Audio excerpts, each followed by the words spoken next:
오늘이 이제 구원론, 오늘이 3번이죠? 구원론의 3번으로 들어가 보겠습니다. 제가 지난 시간에 무엇으로부터 구원을 받는가? 무엇으로부터 구원을 받는가? Salvation from what? 무엇으로부터 구원을 받는가 하면서 7개를 제가 말씀을 드렸습니다. 7개가 죄, 그 다음에 죄의 싹슨 사망, 사망의 권세 잡은 자 마귀, 마귀가 영원히 그가 던져져서 심판받아야 할 지옥, 불못, 그 다음에 죄를 죄라고 정죄하는 율법의 저주, 연결된 거죠. 그리고 세상의 가치관, 세상의 가치관이 또 우리를 둘러싸고 있거든요, 사실은. 그래서 세상의 가치관으로부터 구원받아야 되고, 나의 옛사람, 옛사람으로부터도 계속 구원받아야 된다. 이제 그런 말씀을 드렸고, 이게 7개가 다 서로 연결이 되어 있지만요, 하나씩 따로따로 제가 다뤄드리려고 하는데, 어제 죄에 대해서 제가 말씀을 드렸죠. 죄로부터 구원을 받는다는 것은 3가지 시제가 있다라고 제가 말씀을 드렸고요. 자, 그걸 조금 더 디테일하게 한번 보겠습니다. 왜냐하면 죄로부터 구원받는다는 문제가 굉장히 중요한 이슈이기 때문에 이걸 좀 더 디테일하게 한번 보겠습니다. 일단 죄를 이해할 때 죄의 본질이 뭔가 한번 먼저 보죠. 죄의 본질이 무엇인가? 한번 해봅시다. 죄의 본질은 무엇인가? 네. 죄의 본질은 뭐 여러 가지로 우리가 정의를 하지만은 죄의 본질은 하나님께 대한 반역이에요. 죄의 본질은 하나님께 대한 반역입니다. 반역. 하나님은 우주의 왕이시잖아요. 우주의 왕. 우주의 왕이신 하나님께 대한 반역. 반역을 이제 rebellion이라는 단어를 씁니다. rebellion 혹은 revolt라는 단어를 씁니다. 반역이다. 죄가 뭔지를 우리가 정확하게 알아야 됩니다. 그걸 알아야만 죄에서 우리가 구원받는다는 게 뭔지를 알게 된다는 거죠. 그래서 죄의 본질은 하나님께 대한 반역이에요. 우주의 왕이신 하나님께 반역하는 게 죄입니다. 그래서 제가 그런 얘기도 자주 드리지만은 사극을 보면은 이시 조선이나 뭐 고려 시대나 그 나라에 왕이 있는데 그 왕에 대해서 반역죄를 짓는 것이 제일 큰 죄죠. 그죠? 이해되시죠? 그러니까 왕에 대한 반역이 그 나라와 그 시대에서 가장 큰 죄악이 왕에 대한 반역이에요. 그래서 바로 이제 그게 인간 세계에서 죄의 본질을 보여주는 겁니다. 왕에 대한 반역인데 그게 우주적인 차원으로 확대하면 우주의 왕이신 하나님이 계신데 우주의 왕께 반역하는 게 죄라는 거예요. 죄. 이 반역은 어디에서 시작될까요? 왕에 대한 반역은 그야말로 하나님께 대한 반역, 이 반역의 죄를 우리가 신성모독이라 그러죠. 신성을 모독한다. 하나님을 모독하는 거거든요. 하나님을 모독한다. 하나님께 반역하고 하나님을 대적하는 건데 이 신성모독과 반역의 죄는 그 근원은요, 교만이에요. 죄의 뿌리는 교만에서 나오는 거죠. 그러니까 내가 하나님이 우주의 왕이시라는 사실을 내가 그대로 수용하고 받아들이는 것이 겸손입니다. 왕이신 그 하나님 앞에 나는 그 왕의 통치를 받는 피통치자다. 통치자는 왕이시다.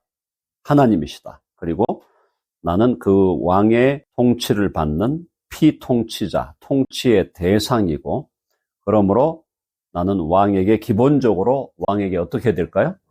왕의 말에 복종해야 되고 순종해야 되는 거죠.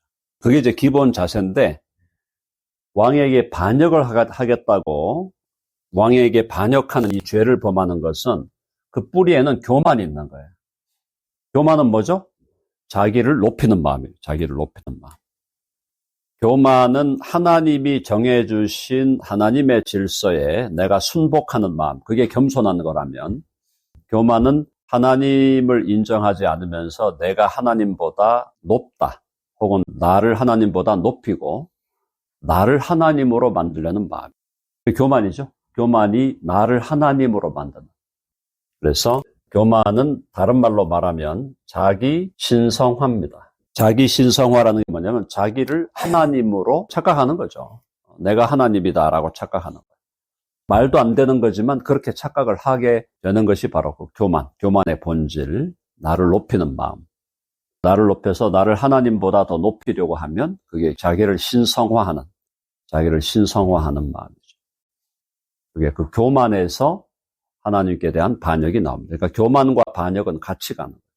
교만이 뿌리고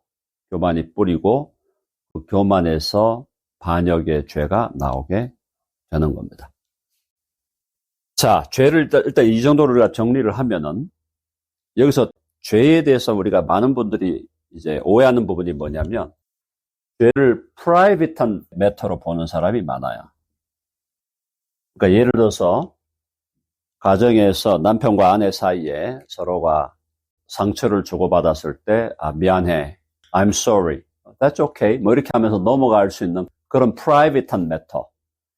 아니면 뭐 부모와 자식 간에 자식이 부모 말을 안 들어서 야, 내가 좀 화났어. 그러면 자식이 I'm sorry, I apologize 해가지고 그냥 관계가 그렇게 회복될 수 있는 그런 프라이빗 매터로 죄를 보는 분들이 많은데 이게 잘못됐다 이 말이에요.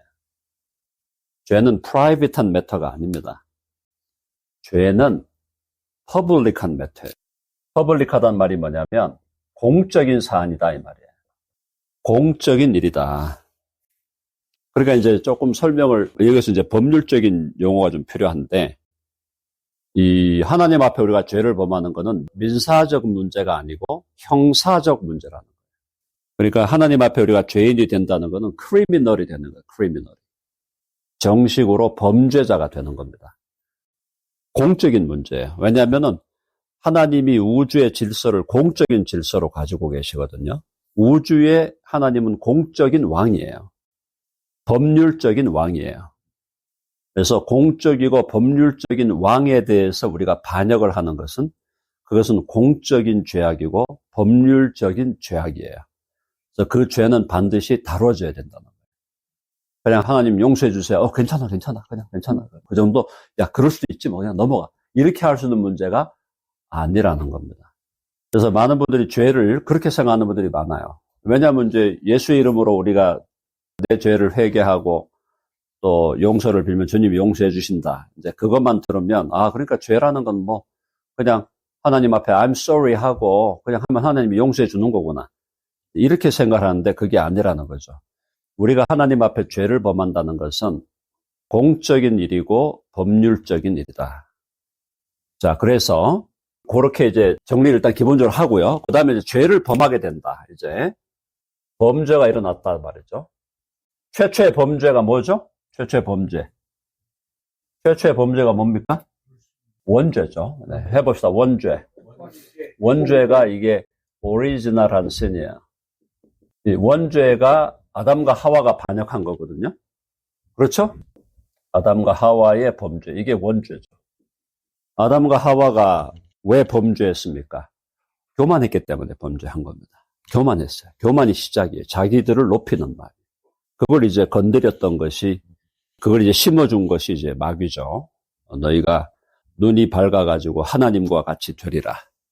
하나님과 같이 되리라 하니까 거기에 이제 빵 터진 거죠. 터지면서 하나님과 같이 된다고?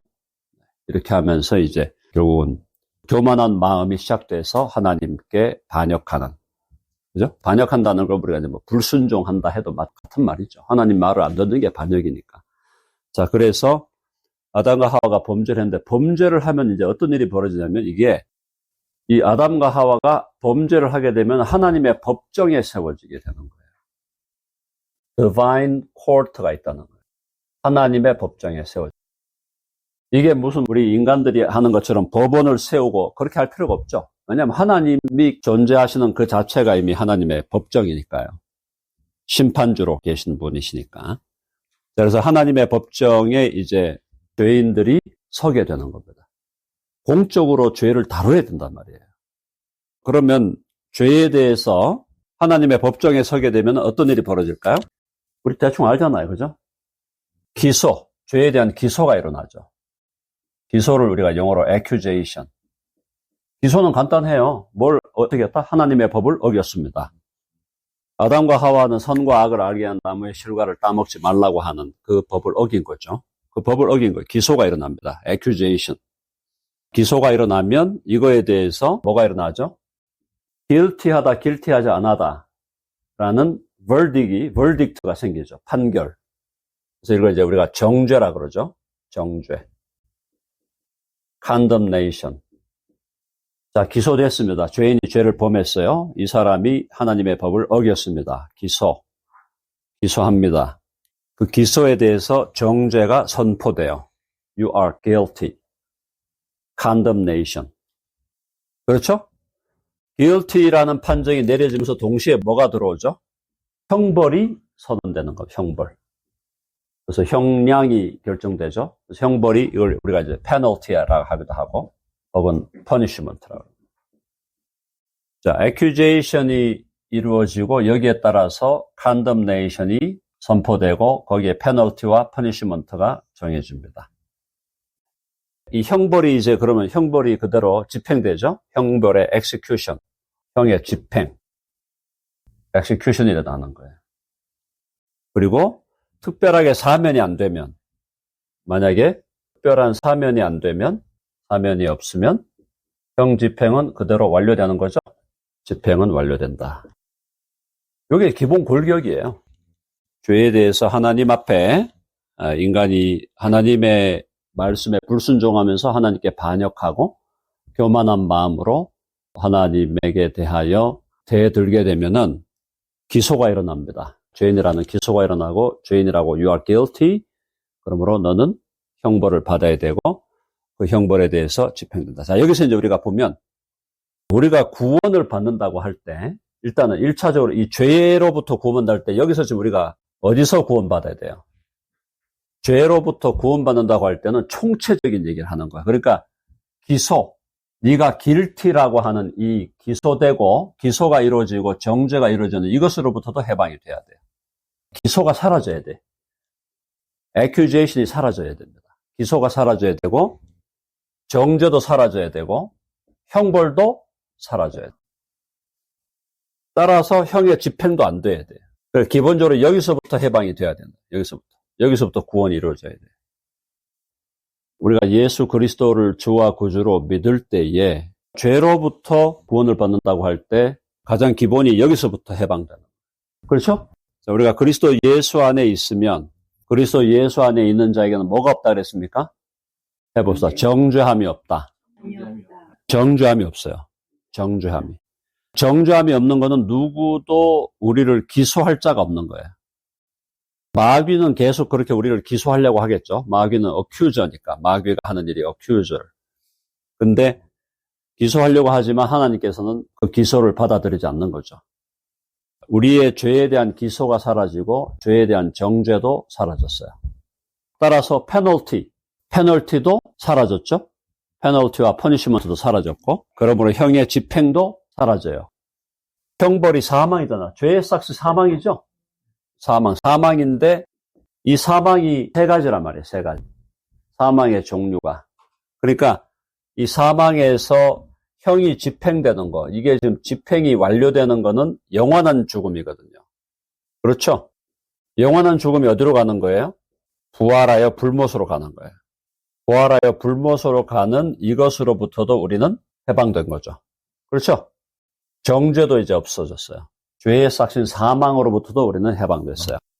자, 그래서 이렇게 우리가 구원을 받는데 그러면 이 죄로부터 우리가 구원을 받는데 이거를 어떻게 구원을 받았냐, 어떻게 나중에 또 하겠지만 다시 다루면 누구를 통해서 누구 때문에 구원받은 거죠? 예수님이죠. 그럼 예수님이 여기서 어떤 입장에 서신 거냐? 예수님이 나를 대신한 거죠. 그죠? 예수님이 나를 대신하실 때 예수님이 죄를 지은 건 아니에요. 그렇죠? 예수님은 무죄하신 분이에요. 죄가 없으셔요. 근데 예수님이 나 대신 기소를 당하신 거예요. 내가 서야 할 자리에 누가 섰다고? 내가 서야 할 자리에 예수님이 서신 거예요. 그래서 나를 향한 정죄, 나를 향한 기소와 정죄가 누구에게로 돌려진 겁니까? 예수님께로 돌려졌어요. 내가 받아야 할 형벌을 누가 받으셨어요? 예수님이 받으신 거예요. 그러니까 여기 지금 우리가 받아야 할, 법정에서 우리가 받아야 할 기소, 이러저러한 죄를 지었습니다. 그러므로 저 사람은 guilty입니다. 그러므로 이런 퍼니시먼트를 내려주십시오. 이 상황을 내가 당하는 게 아니라 나 대신 예수님이 나서서 나 대신 당해 주신 거죠. 쉽게 말하면 완전히 이거는 뭡니까? 대박이 난 거예요. 만약에 우리가 이 자리에 서서 기소당할 대로 당하고 정죄당할 대로 당하고 형벌을 받을 대로 받으면 우리는 어디로 가야 돼? 어디로 가야 돼? 일로 가야 돼요. 부활하여 불못으로 가서 영원히 우리는 영원한 지옥에서 영원히 불못에 살아 영원한 절망에 처해지는 거죠. 근데 나 대신, 나를 대신하신 우리의 구세주, 우리의 구주 예수 그리스도가 날 대신하여 어큐즈 당하시고, 날 대신하여 컨뎀을 당하시고, 날 대신하여 페널티, 퍼니시먼트를 당하셨다. 그게 무슨 원리냐? 대속의 원리다. 해볼까요? 대속의 원리. 대속이란 말을 우리가 영어로 써드리면은 penal substitutionary atonement예요. penal 한다는 게 이게 뭐냐면 이게 형벌을 준다. 형벌. penal이란 말이 punishment에서 나온 말이에요. penalty에서 나온 말이에요. 그 다음에 substitutionary라는 건 대신한다. 그리고 atonement가 바로 죄를 속한다는 말이에요. 그러니까 예수님이 나 대신 형사법적 절차를 다 받아주신 거예요. 내가 서서 어큐즈를 받고 컨뎀을 받아 verdict를 받아서 내가 퍼니시먼트를 받고 그게 execution이 일어나져 가지고 내가 영원한 지옥으로 가야 되는데 그 자리에 주님이 대신 서 주셨다라는 겁니다. 그게 너무너무나 우리 기독교 진리의 핵심이죠. 기독교 진리의 핵심 아니겠어요? 자, 그래서 예수님이 나 대신 그렇게 해주셨다라는 거, 그게 이제 가장 기본적인 진리인데, 예수님이 왜 그렇게 하셨어요? 예수님이 왜 그렇게 하셨어요? 그렇죠. 예수님이 이렇게 하신 이유는 나를 사랑하사 자기 몸을 버리셨다. 그렇죠? 나를 사랑하사 자기 몸 버리신 예수 위해 사는 것이라.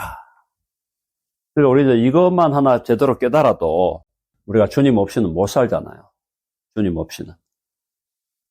예수님 없이 어떻게 삽니까? 예수님을 내세워야 돼요, 우리는. 예수님을 내세워야 너 죄인이야 라고 하는 그 정죄로부터 우리가 해방되는 거고. 예수님을 내세워야 너 죄에 대해서 형벌을 받아야 돼. 벗어나는 거고. 예수님을 내세워야 우리가 영원히 지옥으로부터 해방되는 거예요. 그러니까 예수님이 우리의 방패예요. 방패. 해봅시다. 믿음의 방패. 그 믿음의 방패라는 게 바로 그거예요. 예수를 믿을 때 예수님이 우리의 방패가 되시는 거예요. 누구도 우리를 건드릴 수가 없어요. 너 죄인이야. 너는 죄에 대한 형벌을 받아야 돼. 죄에 대한 형벌을 받아 마땅한 자야. 바로 이런 부분들에 대해서 예수님을 내세우자. 예수님을 내세워야 돼. 예수님 뒤에 숨어야 돼요, 우리는. 예수님 뒤에 숨어야 되고 예수님의 옷을 입어야 돼요. 예수님의 의의 옷을 입으셔야 돼요. 예수님의 의의 옷을 우리가 입으면 누구도 우리를 정죄할 수 없고 누구도 우리를 심판할 수 없고 누구도 우리에게 형벌을 받으라고 할 수가 없다라는 겁니다. 그게 이제 기본적으로 이게 이제 죄에 대한 공적인 혹은 법률적인 절차가 이런 절차가 있었다라는 걸 우리가 기본적으로 알아야 되겠죠. 알았는데 이제 죄라는 것이 이걸로만 끝난 게 아니에요. 내일 또 계속 제가 말씀을 드리겠지만 죄는 법률적으로 우리에게 guilt를 일으킨다. guilt라는 단어가 이제 유죄죠. 죄책이죠. guilt라는 게 이제 죄책, 공적인 죄에 대한 책임, 공적인 죄에 대한 책임을 일으키지만은 동시에 죄는 우리를 더럽혀요. contamination. 오염이에요, 오염. 법률적으로 죄책을 갖다 주지만 존재론적으로 죄는 우리를 오염시킨다. 그러니까 죄가 법률적으로 죄책을 일으켜. 그러니까 죄의 책임을 져야 돼요. 죄를 범하면. 자기가 책임을 지든지 대리인이 와서 져주든지. 우리는 대리인이 예수님이 있는 거예요. 그 다음에 죄는 또 존재론적으로 오염을 가져다 줘요. 더럽게 합니다. 더럽게 만듭니다. 우리 한국말로 말하면 똥칠을 한다 이 말이에요. 똥칠을. 죄를 지으면 법률적인 문제로만 끝나는 게 아니다 이게. 우리 존재가 더러워져요. 죄는 우리를 오염시켜버려요. 그래서 우리 존재라는 게 뭐야? 우리 영육의 우리 존재가 죄로 오염됩니다. 죄로 오염된다. 죄로 인하여 오염되는 걸 우리가 뭐라고 부르냐면 죄로 인한 우리 본성의 부패라고 하는 거예요. 우리 인간 본성의 부패와 타락. 또 이것으로부터도 우리가 해방이 돼야 돼요. 법률적인 문제는 이렇게 해방되죠?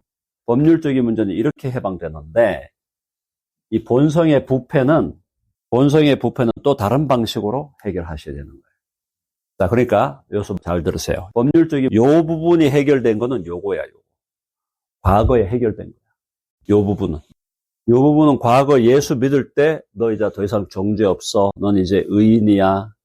너는 나와 오케이. You are good. You are so good.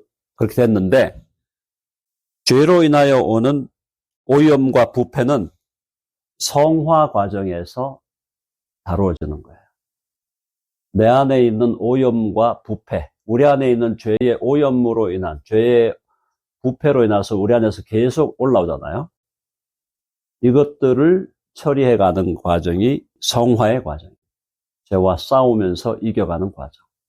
그런데 이게 지금 존재론적인 문제이기 때문에 결국 마지막에 가서, 미래에 가서 우리가 이 죄로부터 완전히 결별을 하는, 내가 죽는 순간에 죄로부터 내가 결별을 할 때 죄가 사라져야 이 오염으로부터도 완전 정리가 되는 거예요. 그러니까 처음 예수님 믿을 때 우리는 죄에 대한 법적 문제, 죄로 인하여 오는 모든 법적 문제는 다 해결된 거야. 끝. 근데 법적 문제가 해결됐다고 해서 죄로 인하여서 왔던 오염과 부패가 사라진 게 아니단 말이에요. 내 안에 오염과 부패가 아직 이 안에 남아있단 말이에요. 그러니까 이 문제를 성화 과정에서 이 문제를 들추어내면서 이 문제를 우리가 성화 과정에서 부분적으로 이겨가는 거죠. 이겨가는데 다 못 이겨, 성화 과정에서도. 진짜로 이기려면 이 오염과 부패. 여러분, 똥냄새 나는 거 여러분 알잖아요. 똥냄새 나는 거 그거 치운다고 그게 계속 남아있잖아, 냄새가. 간단하게 말해서 똥 자체가 사라져야 돼. 똥에 흔적이 없어져야 된다. 그렇게 되는 게 뭐냐? 죄가 사라지는. 우리가 죽을 때 죄로부터 완전 존재론적 결별이 일어나는 거예요. 예수님 믿고 살아가는 동안에는 여전히 우리 안에서 죄의 냄새가 늘 나게 되는 거예요. 오염과 부패함 때문에. 그래서 우리가 실존적으로는 내가 아직도 죄인이네 이렇게 느끼는 거예요. 실존적으로 내가 아직도 죄인이네라고 느끼는 것은 정상적이에요. 그런데 그것이 오늘 현실에서 내가 죄인임을 느끼는데 그것이 이 법적 문제가 해결이 안 된 걸로 이해하면은 마음이 얼마나 곤란하겠어요. 근데 법적인 문제는 이미 해결됐다. 이해되시죠? 내 안에서 죄가 계속 올라오는 거 이건 막을 수가 없어요. 이미 부패돼 있고 오염돼 있기 때문에 똥냄새가 계속 나는 거야. 그런데 그것에 대한 법적 문제는 하나님이 다 이미 정리해버렸어. 실존적인 우리 안에 남아있는 오염과 부패와 싸우는 거고 성화 과정에서 우리가 그것과 싸워서 완전히 100% 이길 수가 없어요. 그래서 우리가 뭘 소망하는 거냐. 주님 이만하면 됐는데 불러주시죠. 자, 이렇게 기도할 수 있는 거는 여러 이유가 있겠죠. 주님께로 가고 싶다는 마음도 있고 또 한편으로는 죄가 지긋지긋하니까 죄하고 좀 결별해서 이제 완전히 끝내기 바랍니다. 이 죄로부터 그냥 싹 끝냈으면 좋겠습니다. 이런 마음도 있고. 근데 어쨌든 죄로 인하는 법적인 죄책의 문제는 해결되었고 실존적인 오염과 부패의 문제는 지금도 여전히 해결되어 가고 있다는 걸 여러분이 기억을 하시면 내가 죄 용서 받았다 그러고 칭이 됐다는데 왜 저는 실존적으로 자꾸 제가 죄인인 거를 느낄까요? 당연한 거죠. 왜? 아직 부패와 오염의 문제가 해결이 안 됐다니까요. 부패와 오염의 문제는 지금도 성화 과정에서 싸워야 되고 성령으로 말씀으로 계속 싸워나가고 그러나 이제 결국 이것으로부터 존재론적인 결별이 와야만 죄와는 완전한 이별이 이루어진다. 자, 오늘 여기까지 일단 하겠습니다.